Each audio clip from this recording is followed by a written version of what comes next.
दोस्तों आज हम पेस मेकर से रिलेटेड जितनी भी क्वेरीज हैं आपके दिमाग में उन सबको सॉल्व करने वाले हैं।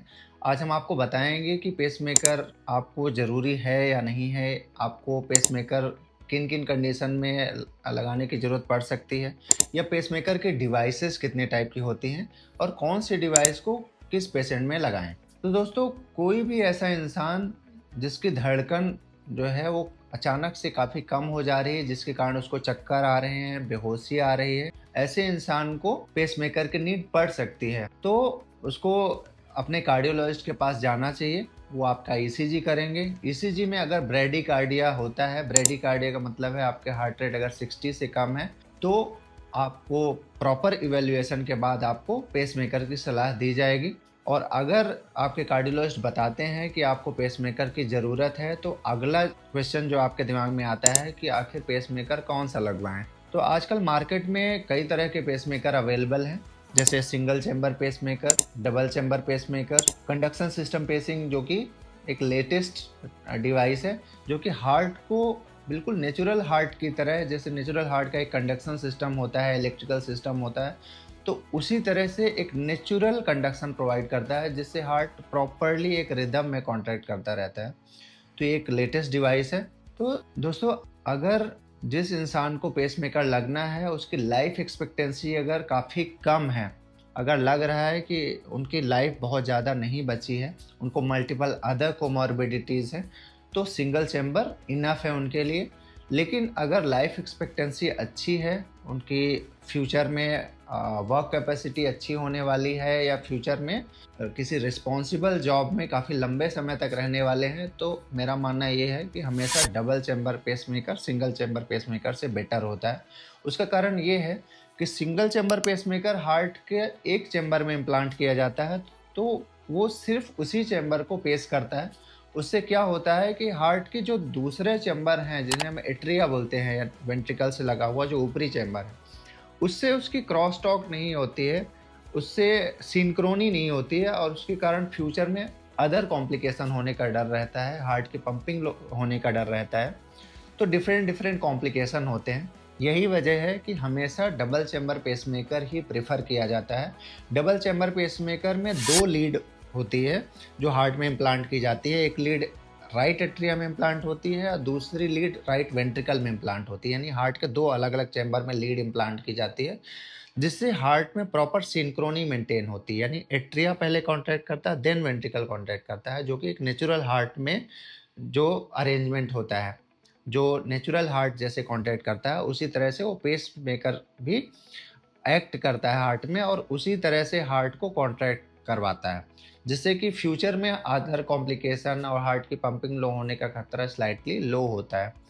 जो लेटेस्ट डिवाइस है कंडक्शन सिस्टम पेसिंग, मैं तो एडवाइस करता हूँ कि हर इंसान को कंडक्शन सिस्टम पेसिंग ही इम्प्लांट करवाना चाहिए। उसका रीज़न ये है कि कंडक्शन सिस्टम पेसिंग की जो लीड है वो हार्ट के कंडक्शन सिस्टम में इम्प्लांट होती है, कंडक्टिंग टिश्यू में इम्प्लांट होती है। उसके कारण हार्ट की जो प्रॉपर वायरिंग है वो सिंक्रोनस वे में कॉन्ट्रैक्ट होती है, जिससे कि फ्यूचर में हार्ट की पंपिंग होने का खतरा बहुत कम होता है और हार्ट प्रॉपर एक सिंक्रोनी में कॉन्ट्रैक्ट करता रहता है। द प्रॉब्लम इज दैट कि single chamber pacemaker, double chamber pacemaker और कंडक्शन सिस्टम पेसिंग, इन तीनों में रेट का काफ़ी डिफरेंस है। तो अफोर्डेबिलिटी का इशू आ जाता है। अगर हम अफोर्डेबिलिटी इशू को साइड में रख दें तो conduction system pacing is always better, और आपको हमेशा कंडक्शन सिस्टम पेसिंग या सीएसपी को ही ऑप्ट करना चाहिए। कुछ और पेसिंग डिवाइस हैं जो कि स्पेशल सिचुएशंस में लगाई जाती हैं, जैसे एआईसीडी और सीआरटीडी। एआईसीडी डिवाइस उन पेशेंट्स में इम्प्लांट की जाती है जिनमें सडन कार्डियक अरेस्ट का रिस्क होता है, जिनको पास्ट में सडन कार्डियक अरेस्ट के एपिसोड आ चुके हैं, या जिनको वेंट्रिकुलर टैकीकार्डिया के एपिसोड आ चुके हैं। उसमें एक थिक लीड जो है वेंट्रिकल में इम्प्लांट होती है, जो कि सेंस करती है कार्डियक अरेस्ट के फिनोमेना को, और उसको जो है कार्डियोवर्ट करती है, डिफिब्रिलेट करती है। जैसे बाहर से शॉक दिया जाता है डाइंग पेशेंट में, आपने देखा होगा मूवीज सीरियल्स में, तो उसी तरह से वो हार्ट के अंदर से डिफिब्रिलेट करती है। एक स्मार्ट डिवाइस होती है जिसको एआईसीडी बोलते हैं। बहुत ही इंपॉर्टेंट है। जिन भी पेशेंट में आपके कार्डियोलॉजिस्ट एआईसीडी के इम्प्लांट के लिए एडवाइस करते हैं, उनको ऑलवेज एआईसीडी इम्प्लांट करवा लेना चाहिए, क्योंकि ये बहुत ही लाइफ सेविंग डिवाइस है। क्योंकि घर में अगर इस टाइप का एपिसोड आता है सडन कार्डियक अरेस्ट का, तो सेव कर पाना बहुत मुश्किल होता है, क्योंकि हमारे पास ऐसे इंस्ट्रूमेंट्स नहीं होते हैं और कई बार पेशेंट हॉस्पिटल तक पहुंच भी नहीं पाता है। तो इट्स वेरी इंपॉर्टेंट। ये एक पेसिंग डिवाइस ही है जो कि कॉलर बोन के नीचे इम्प्लांट होती है। सारी पेसिंग डिवाइस को यहीं इम्प्लांट किया जाता है और इससे निकलने वाली लीड हार्ट में इम्प्लांट होती है। एक और लेटेस्ट डिवाइस जो कि आपके हार्ट की पंपिंग को स्लाइटली इम्प्रूव करती है। जैसे कुछ पेशेंट्स होते हैं, वो उनका पंपिंग लो होता है, वो पूछते हैं कि सर क्या हम पेसमेकर लगवा के पंपिंग इम्प्रूव कर सकते हैं अपने हार्ट की। तो दोस्तों यही एक डिवाइस है जिसको हम सीआरटी डिवाइस बोलते हैं। उसमें 3 लीड्स होती हैं। नॉर्मली पेसमेकर्स में अगर डबल चेम्बर है तो 2 लीड, सिंगल चेम्बर है तो 1 लीड, लेकिन सीआरटी में मैक्सिमम लीड्स होती हैं। 2 लीड्स हार्ट के चैम्बर्स में इम्प्लांट होती है और थर्ड लीड जो है वो कोरोनरी साइनस में इम्प्लांट होती है। ये हार्ट को प्रॉपर एक सिंक्रोनस वे में कॉन्ट्रैक्ट कराती है, जिससे धीरे धीरे करके हार्ट की पंपिंग भी 15 to 20% तक इम्प्रूव होती है। तो दोस्तों कंफ्यूज मत हो, ये डिवाइस डायरेक्टली हार्ट की पंपिंग नहीं बढ़ा देती है। अगर हम पंपिंग बढ़ाने वाली डिवाइस की बात करें तो वो एलवैड डिवाइसेस होती हैं, वो एक अलग डिवाइसेस हैं, वो पेसमेकर से अलग होती हैं। सीआरटी अगर इम्प्लांट होती है तो तुरंत रिजल्ट नहीं आते, उसमें थोड़ा टाइम लग सकता है।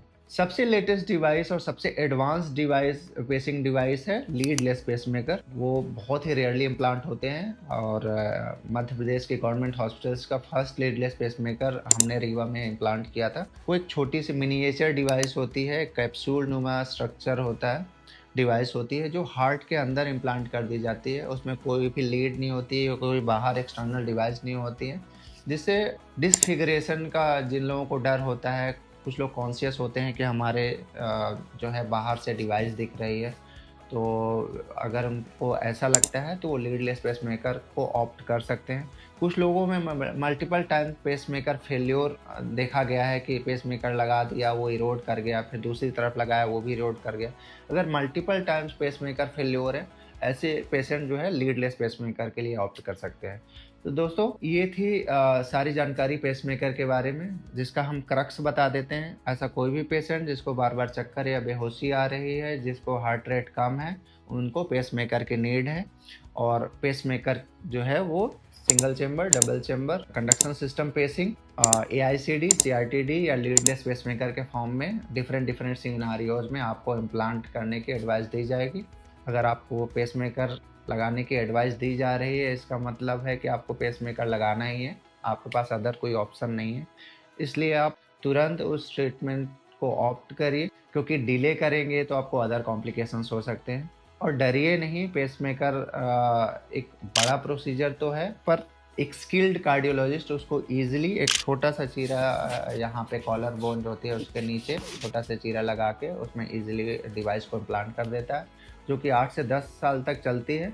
10 साल बाद हो सकता है आपकी बैटरी अगर लॉस होती है, जो कि होती ही है, क्योंकि बैटरी उसकी लाइफ टाइम नहीं होती, तो उसके बाद उस बैटरी को चेंज कर दिया जाता है और फिर से वो इंसान 8 से 10 साल तक ईजिली अपनी लाइफ जी पाता है।